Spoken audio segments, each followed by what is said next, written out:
President Bola Tinubu and state governors expected at the National Economic Council conference, which is about to commence at the presidential villa.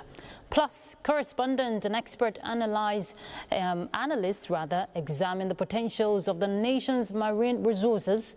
These and more coming shortly on Panorama today. Thank you for joining us. I'm Ruth Aguwele.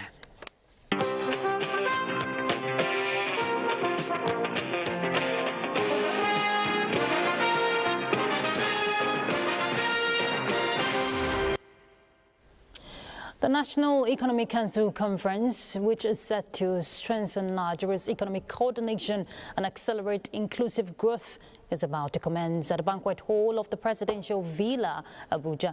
We join our correspondent now, Musbahu Wahab, for a preview of the 2 days event. Musbahu, we're seeing the theme talking about inclusive growth, the renewed hope agenda for national development. What do you have to tell us about this conference?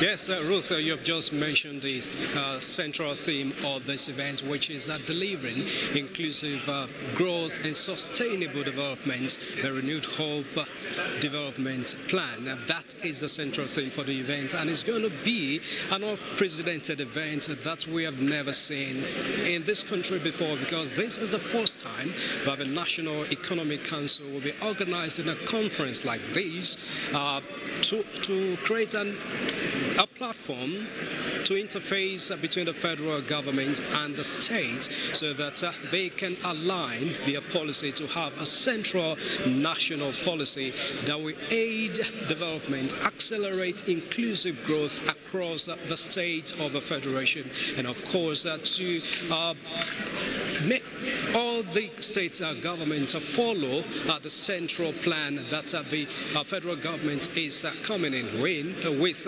here. This program is being organized by the Ministry of Budget and National Economic Planning under Minister Bagudu, but he is busy organizing, waiting for any moment from now to be part of yesterday's event. The event is coming up under the chairmanship of the Vice President, who is the natural chairman of the National Economic Council. And right now, the minister is coming in. Luckily, we have him right now. Honorable Minister, thank you so much for your time. Let's quickly hear from you. What's this conference is aiming at? What's by this program? Thank you. This is the National Economic Conference, and the National Economic Council of the country is a constitutional body which advises Mr. President and is also a body for the management of our federalism. It consists of the Vice President as chairman, with state governors, and the Minister of FCT with Central Bank Governor, that meet occasionally to discuss economic developments in the country, policies, developments generally as they affect the various parts of Nigeria, so that decisions are inclusive, are representative of the priorities of the federation. We are having these 36 states governors part of these and other key players. So what centrally are we aiming at? Well, this is the second. We first had the first National Economic Conference was in 2016. So this is the second under the able leadership of President Bola Ahmed Tinubu. And the main theme is to reflect on what we have done in the last 2.5 years, and also how do we generate a $1 trillion economy by the year 2030, given that we are a federation. The local governments have a role to play, states have a role to play, federal government have a role to play, the the private sector has a role to play. So how can we step back and think we have achieved so much progress? Mr. President have done so well. All our states and federal local government are doing better. But in spite of that, in spite of the records that we have achieved, what can we do better so that we generate higher rate of growth, we generate a bigger GDP, a more skilled populace? How do we ensure that we put a strategy in place for over the next 5 years that will compensate for even the distortions we are witnessing in the international economic? Honorable Minister, thank you. We'll talk to you later. I can understand you want to welcome the President. Thank you. Thank you so much for your time, Honorable Minister of Budget and Economic Planning. And that is just about it. The President is being expected any moment from now. And when it comes in, the program will automatically kick off to begin. And we hope to hear what the outcome of this or outcomes of this conference will be tomorrow, because tomorrow will be the closing ceremony of the event. Ruth. Indeed, Musbahu, thank you so much for that, and we'll keep our eyes locked on the screen, talking about our viewers also, because that will be broadcast live on the network service of the NTA. Thank you very much, Leslie, and get something to drink. All right, just to move to other issues. The Kogi state government has announced a temporary shutdown of selected markets and motor parks across communities in the state with immediate effect. Now, this follows coordinated security operations currently ongoing across selected parts of Kogi West Senatorial District. A statement by the Kogi State Commissioner for Information, Kinsley Fanwo, says the operations are in collaboration with the Office of the National Security Advisor and heads of security agencies in the state, with the objective of flushing out terrorists, bandits and other criminal elements, cutting off their logistics and other support during the period. The affected local government areas are Lokoja, Kababunu, Yagba West, Yagba East, Kogi and Mopamuro local government areas. The closure, he says, is temporary and will be lifted immediately after the successful conclusion of the ongoing security operations. Time now to get more information regarding the closure of some of these local government areas. We'll join in our correspondent now, Solomon Ayedehi. He joins us live from Lokoja. Solomon, going by this development or action taken by the state government, how are the people taking it? We know it's for security reasons, but how are those who are affected taking it?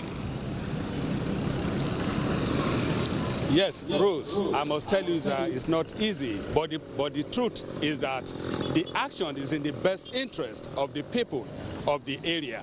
And like you have said in that report, in Lokoja, 11 communities are affected. Kababunu local government area, 11 communities, including their markets, are also affected. Kogi local government area, we have 6 communities. And Yagba West, we have 12. And Yagba East, 5. Mopamuro, 7 communities are affected by the directive of the state government. And like I told you before, it is the best interest of the people, because prevention, they say, is better than cure. The bandits are making use of these local markets and parks to connect themselves, and cutting their logistics will go a long way for the security operatives to have an edge over their activities. All right, thank you very much, Solomon. Of course, we'll monitor developments as they unfold. Thank you for that info. You're welcome, Rose. All right. Our correspondent there from Lokoja talking about the security situation there. 2 suspected kidnappers we hear have been arrested at the Edo State University Teaching Hospital, Auchi, Esako West local government area.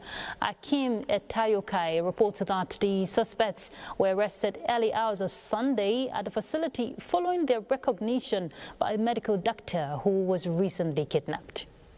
2 suspected kidnappers were said to have visited the Edo State University Teaching Hospital, Auchi, to check on one of them who is receiving medical treatment at the emergency ward of the hospital when Dr. Babatude Ibrahim, who was recently kidnapped and erased after payment of ransom, identified them as some of those who kidnapped him in January at Igbira Cap in Auchi. He reported the matter to those who were on duty before calling on the Auchi Divisional Police Officer to arrest the 2 suspects in their custody. Some community leaders in Auchi said the arrest of the 2 suspects who kidnapped Dr. Babatunde Ibrahim is a major breakthrough in kidnapping syndicate in Auchi and called for thorough investigation to unravel those behind the Isesat kidnapping in Auchi and Edo North in general. Auchi Police Divisional Officer disclosed to News Crew that the suspects were immediately transferred to the Police State Command in Benin on the order of the Commissioner of Police. In Auchi, Akim Itayoka, NTA News. Let's take a break. We'll be back.